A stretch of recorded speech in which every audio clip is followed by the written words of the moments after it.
خداوند کے زندہ اور پاک کلام میں سے احبار کی کتاب اس کا 6واں باب۔ پھر خداوند نے موسیٰ سے کہا، اگر کسی سے یہ خطا ہو کہ وہ خداوند کا قصور کرے اور امانت یا لین دین یا لوٹ کے معاملہ میں اپنے ہمسایہ کو فریب دے یا اپنے ہمسایہ پر ظلم کرے یا کسی کھوئی ہوئی چیز کو پا کر فریب دے اور جھوٹی قسم بھی کھا لے، پس ان میں سے خواہ کوئی بات ہو جس میں کسی شخص سے خطا ہو گئی ہے، سو اگر اس سے خطا ہوئی ہے اور وہ مجرم ٹھہرا ہے تو جو چیز اس نے لوٹی یا جو چیز اس نے ظلم کر کے چھینی یا جو چیز اس کے پاس امانت تھی یا جو کھوئی ہوئی چیز اسے ملی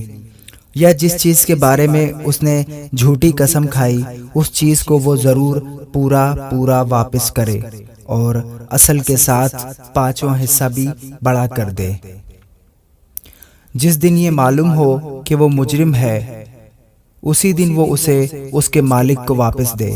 اور اپنے جرم کی قربانی خداوند کے حضور چڑھائے، اور جتنا دام تو مقرر کرے اتنے دام کا ایک بے عیب مینڈا ریوڑ میں سے جرم کی قربانی کے طور پر کاہن کے پاس لائے۔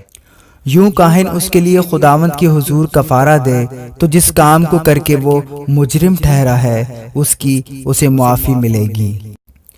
پھر خداوند نے موسیٰ سے کہا، ہارون اور اس کے بیٹوں کو یوں حکم دے کہ سوختنی قربانی کے بارے میں شرع یہ ہے کہ سوختنی قربانی مذبح کے اوپر آتش دان پر تمام رات صبح تک رہے اور مذبح کی آگ اس پر جلتی رہے،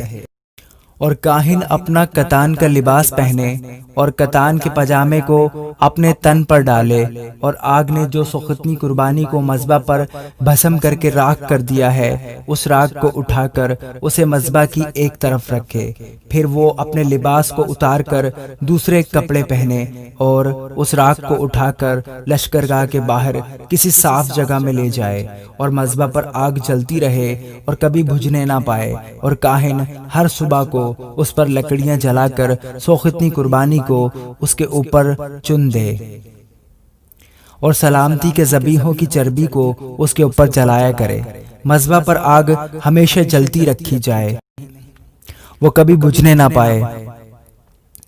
اور نذر کی قربانی کے بارے میں شرع یہ ہے کہ ہارون کے بیٹے اسے مذبح کے آگے خداوند کے حضور گزرانے، اور وہ نذر کی قربانی میں سے اپنی مٹھی بھر اس طرح نکالے کہ اس میں تھوڑا سا میدا، کچھ تیل جو اس میں پڑا ہوگا، اور نذر کی قربانی کا سب لبان آ جائے، اور اس یادگاری کے حصہ کو مذبح پر خداوند کے حضور راحت انگیز خوشبو کے طور پر جلائے،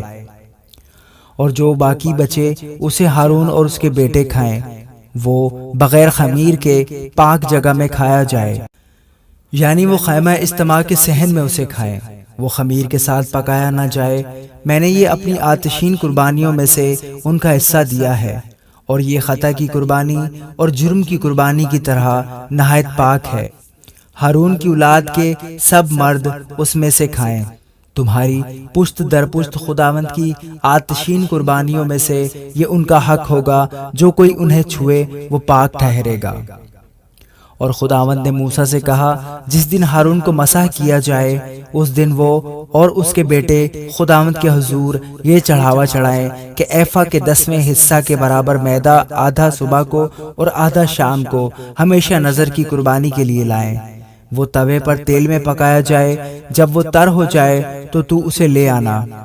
اس نذر کی قربانی کو پکوان کے ٹکڑوں کی صورت میں گزراننا، تاکہ وہ خداوند کے لیے راحت انگیز خوشبو بھی ہو، اور جو اس کے بیٹوں میں سے اس کی جگہ کاہن ممسوح ہو وہ اسے گزرانے۔ یہ دائمی قانون ہوگا کہ وہ خداوند کے حضور بالکل جلایا جائے۔ کاہن کی ہر ایک نذر کی قربانی بالکل جلائی جائے، وہ کبھی کھائی نہ جائے۔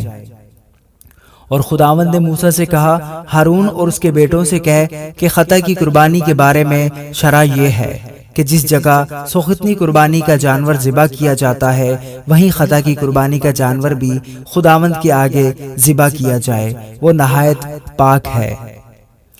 جو کاہن اسے خطا کے لیے گزرانے وہ اسے کھائے، وہ پاک جگہ میں یعنی خیمہ اجتماع کے صحن میں کھایا جائے۔